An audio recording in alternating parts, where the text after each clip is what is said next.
Well-being is the only source that flows. There is a stream of well-being, and you are extensions of it. And in this moment, which is where all of your focus and all of your power is, you are either allowing that stream of well-being to flow through you toward your creative ends, or you are diminishing it in some way. You can never pinch it off completely, but you can allow the connection or you can resist the connection.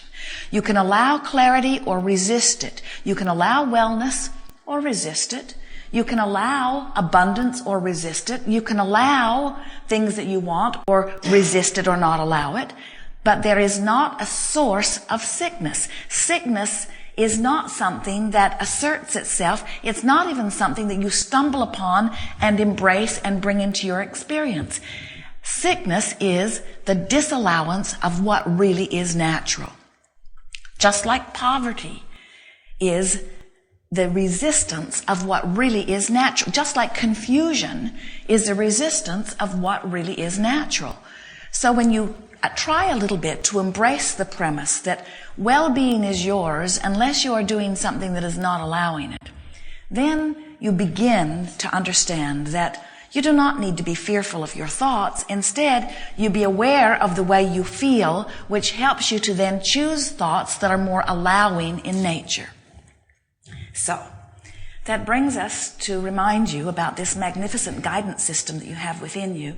It is your emotional base, which literally lets you know how much allowing of who you are or resisting of who you are doing in any moment. Your emotions let you know how in alignment with who you are in the moment, or how disallowing of who you are being, but it is only a gauge. And our point is that if you should find your gauge pointing toward negative emotion, don't be mad at yourself about the indicator. Instead, appreciate the gauge and then do something about it. Now, what we've noticed with many of you is that when you find your gauge pointing at something that is a strong negative emotion, indicator of your, in this moment, disallowance of your full connection with who you are, and you feel that strong negative emotion, we want to help you to understand what that strong negative emotion is. You see, you know at deep levels, and you are at your source energy level, pure positive energy. And the emotion that you feel most powerfully, the emotion that is most naturally you, is this sensation of empowerment. It's a sensation of utter freedom. It's a sensation of absolute self-adoration. It's an understanding that you as self are you as source. In other words, it is adoration of self. It is adoration of all that is. It is understanding of the basis of freedom that is yours, and it is absolute empowerment. That's who you are. So, we are eager to talk with you about anything that is important to you. I want to talk about focus in my creating. And when I first became aware of the Abraham principles, I started out and I would work on creating one thing. And I started with something easy, like I thought, I want to change how my body looks. And I thought about it and lost weight really easily. And I felt so good about that. And that was one thing. But that was sort of an easy thing. And then I thought, well, now it's really time for that relationship that I've waited for forever and, didn't have, and completely believed it and created it. And a few weeks later, the person showed up, and I'm in very, very happy, fun, joyful place with that. And now I'm stepping out further, which is I want to be in a more joyful place with my work. And what I'm having show up now is having these successes. There were others, but having these successes in using the creating, now I'm wanting to launch multiple things in the area of work. I'm a successful lawyer, and however, my whole life have been a writer, and I've written pages and pages and pages of things. And now I know that my books are there and I can put them out, and I'm doing that. Yet at the same time, I'm seeing other things I want to do in the law and other things I want to do here and there. And it's as if there are all these butterflies floating by and I want to chase every single one. And I want guidance on how much we can create at once, because what happens is when I start launching multiple projects, I have extreme joy. And I follow that all through and I run around and I'm not sleeping, I'm writing all night and doing all these things, and I end up, my body feels depleted. And I'm wondering whether I'm trying to launch too many creations at one time. Well, we'll give you this simple formula, and you will hear it easily. There is no limit to what you can create simultaneously because there's no limit to source. And you have the ability to focus so much more rapidly than any of you realize. And when you think about it, you focus and source follows your focus, and you focus and source follows your focus, and you focus and source follows your focus. So as you focus and source follows your focus, you can look there and there and there and there and there and there and there and there and there and there. In other words, there's no limit.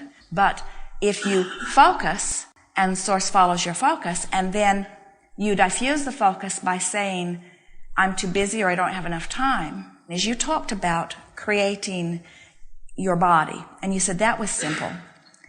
The reason that it felt simple is because it felt to you like nobody else could be involved in it. It was sort of like between you and you. Yes. And for you, that vibration didn't need to be cleaned up. And so you focused, source followed, and there was little resistance within it.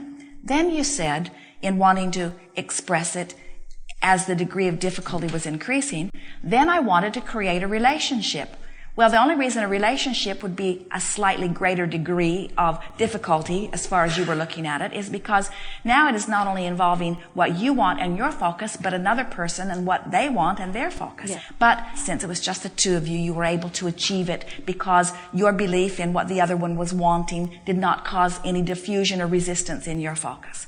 Then you said, and your words were, in stepping out a little further, meaning the degree of difficulty increasing a little bit, now I'm wanting to work on my work. And the reason that that felt like more difficulty is because now you could feel that as you make decisions about things like people that you will hire or cases that you will have or individuals that you will work with, now you are aware that the people that you are interacting with are now adding to the mix. And what we want you to hear is that they cannot add to the mix any resistance, only in the sense that as you see them in ways that make you introduce resistance.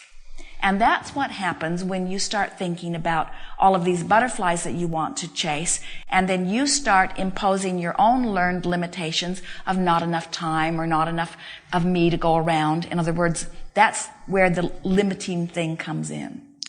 As you interact with others that you are then responding to, it goes a little slower. So when it's just you, and there's something you want, and you haven't thought about it that much, and you certainly haven't been beating the drum of the opposite of it. So here you are, and here's where you want to be. Here you are relative to your body, and here's where you want to be. And here you are relative to your relationship, and here's where you want to be. There's not a big range between where you are and where you're wanting to be. But as you begin introducing other subjects that include other people, now the range can sometimes get wider because your expectations of others may not be as clean as your expectation of yourself. You get a sense of what we're talking about? Yes. But in this physical reality, we have time and we have limitations. And yes, there is only so much of me to go around that task. But what we are saying to you is those are the only limiting factors. So when you think about this unlimited being that is really you and how limiting this feels, in other words, it's like limiting. We were visiting with someone recently, and we liked your chasing the butterflies analogy because there are many things you want to do, and you want enough time and clarity and opportunity to play in all of the things that are pleasing to you. And we said to this person, that's a little bit like going to a buffet or to a wonderful restaurant that has endless good things to eat and eating one of them and really enjoying it and then feeling frustration that you can't eat all the other things at the same time.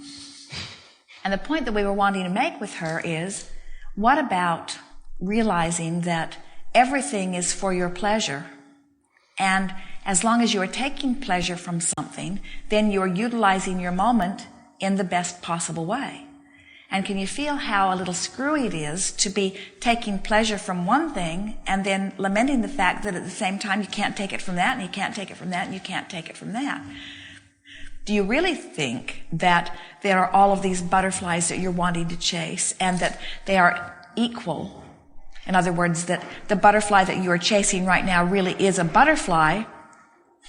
Or are you messing with a worm somewhere? In other words,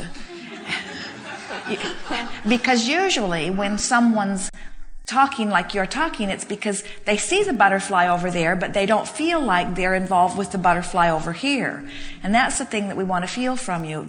So do you feel satisfied in the work that you are doing while you are feeling frustrated that you can't do lots of other things? Or do you feel some dissatisfaction and you are reaching for more satisfaction in other places? Which do you think it is? So now come back to the subject. What's the subject that you're trying to find some relief from? It's a subject of limited time, and something else came up, sort of boredom or apathy with your chosen profession. Yes. So now offer some things that give you some relief from that. Relief from that feeling of limited boredom and apathy. Now, I have enough. I'm an abundant being. I have energy. If I can hook up with source energy, I have energy that I can bring to everything, and I'll never be depleted. If I brought that with me into the office, it would be a way to feel more uplifted instead of tired or bored, instead of waiting for the day to be over. And since this is something that I'm wanting to teach, I will undoubtedly be teaching it to others who feel sort of stuck in their profession.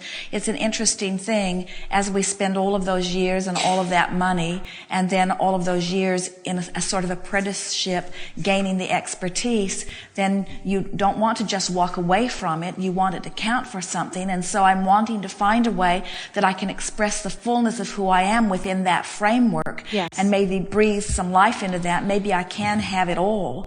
And now as I'm thinking about being a teacher, then certainly there are a lot of others that feel very much as I have been feeling, who don't want to walk away from their profession either, who would like to breathe some life into it. You're shaking loose from something. Yes. And suddenly that feeling of limitedness is almost an asset a little bit, because it's that feeling of limitedness that you're wanting to guide yourself from and guide others from. And a person can be as limited or as unlimited wherever they stand. And Abraham's been telling me that it doesn't matter where I am, that I can feel how I choose to feel. And so I like the idea of just standing where I'm standing and not needing to change the circumstances in order to adjust the way I feel, but letting the circumstances remain pretty much the same, and just taking a different approach at the way I'm looking at it, and discovering that the limits are those that I place or the limits are those that I remove, but I'm in total control of all of that, as is everyone else. And this is really what I want to talk about. You moved right through that. Absolutely. Yes. Very good. Great. Yes. Thank you. Yes, indeed. Enough? I feel complete. Thank you. Excellent. Yes.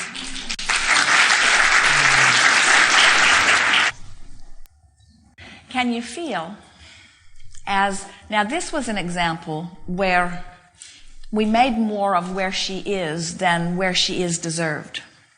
Because if this had been an earlier seminar and our friend who just sat here was sitting there, we would have started over here and we would have encouraged more immediate positive thought. And as you listened to her, could you hear how easily she went to more positive thought? In other words, you can get to that positive thought. You could have pivoted. You could have said, this doesn't feel good, this feels better, this doesn't feel good, this feels better.